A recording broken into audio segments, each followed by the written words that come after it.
हमारे देश के वैज्ञानिकों ने वो कर दिया जो दुनिया में अमेरिका, चीन जैसे तमाम बड़े देश कभी नहीं कर पाए। हमारे देश के वैज्ञानिकों ने वो कर दिया जो करते हुए कुछ पिछले हफ्ते रूस तक फेल हो गया था। भारत का चंद्रयान जैसे ही चंद्रमा के दक्षिण ध्रुव की सतह पर पहुंचा, ये इतिहास रचने वाला विश्व का पहला देश भारत बन गया। 23 अगस्त शाम 6:04 पर चांद पर भारत का सूर्योदय इस चमकते हुए मिशन चंद्रयान की लैंडिंग के साथ हुआ। इसरो के सेंटर से आम लोगों के बीच भी तालियां की गड़गड़ाहट गूंजने लगी। इन तालियों की गड़गड़ाहट से कुछ सेकंड पहले तक देश भर के लोगों की सांसें थमी हुई थी, लेकिन इस बार देश के वैज्ञानिक अपनी मेहनत पर पूरी तरह से आश्वस्त थे और वो मेहनत रंग लाई।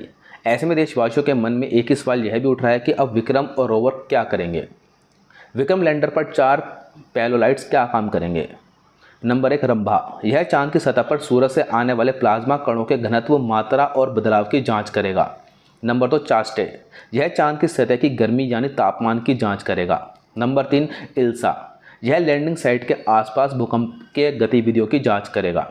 Number 4, laser radio reflector array. यह चांद के डायनेमिक्स को समझने का प्रयास करेगा। प्रज्ञान रोवर पर 2 पेलोड्स हैं, वो क्या करेंगे। यह चांद की सतह पर मौजूद केमिकल्स यानी रसायनों की मात्रा और गुणवत्ता की स्टडी करेगा, साथ ही खनिजों की खोज करेगा। Alpha particle x-ray spectrometer.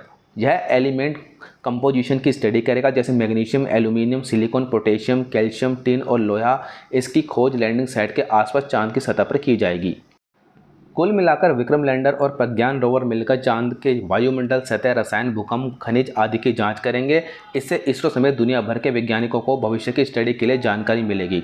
Research करने में आसानी होगी। ये तो हो गई वैज्ञानिकों के लिए फ़ायदे की बात। देश को क्या फ़ायदा होगा। भारत दुनिया का चौथा देश है जिसने यह सफलता हासिल की है। इसलिए पहले यह कीर्तिमान अमेरिका, रूस और चीन ने स्थापित किया था। इसरो को क्या फ़ायदा होगा। इसरो दुनिया में अपने किफ़ायती कमर्शियल लॉन्चिंग के लिए जाना जाता है। अब तक 34 देशों के 424 विदेशी सैटेलाइट्स को छोड़ा जा चुका है। 104 सैटेलाइट एक साथ छोड़े गए हैं, वह भी एक ही रॉकेट से। चंद्रयान 1 ने चांद पर पानी खोजा। चंद्रयान 2 का ऑर्बिट आज भी काम कर रहा है। उसने चंद्रयान 3 के लिए लैंडिंग साइट खोजी। मंगलयान का परचम तो पूरी दुनिया देख चुकी है। चंद्रयान 3 की सफलता इसरो का नाम दुनिया की सबसे बड़ी स्पेस एजेंसियों में शामिल कर देगी। आम आदमी को होगा ये फ़ायदा। चंद्रयान और मंगलयान जैसे स्पेसक्राफ्ट्स में लगे पेलोड्स यानी यंत्रों का इस्तेमाल बाद में मौसम और संचार संबंधी सैटेलाइट में होता है, रक्षा संबंधी सैटेलाइट्स में होता है, नक्शा बनाने वाले सैटेलाइट्स में भी होता है। इन यंत्रों से देश में मौजूद लोगों की भलाई का काम होगा। संचार व्यवस्थाएं विकसित करने में मदद मिलेगी, निगरानी आसान हो जाएगी।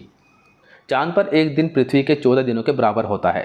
23 अगस्त को चांद के दक्षिण ध्रुव पर सूरज निकलेगा। यहाँ 14 दिन तक दिन रहेगा। इस वजह से चंद्रयान 3 के लैंडर और रोवर 14 दिन तक चांद की सतह पर रिसर्च करेगा। ऐसे वीडियोस के लिए वीडियो को लाइक, शेयर, चैनल को सब्सक्राइब जरूर करें। धन्यवाद।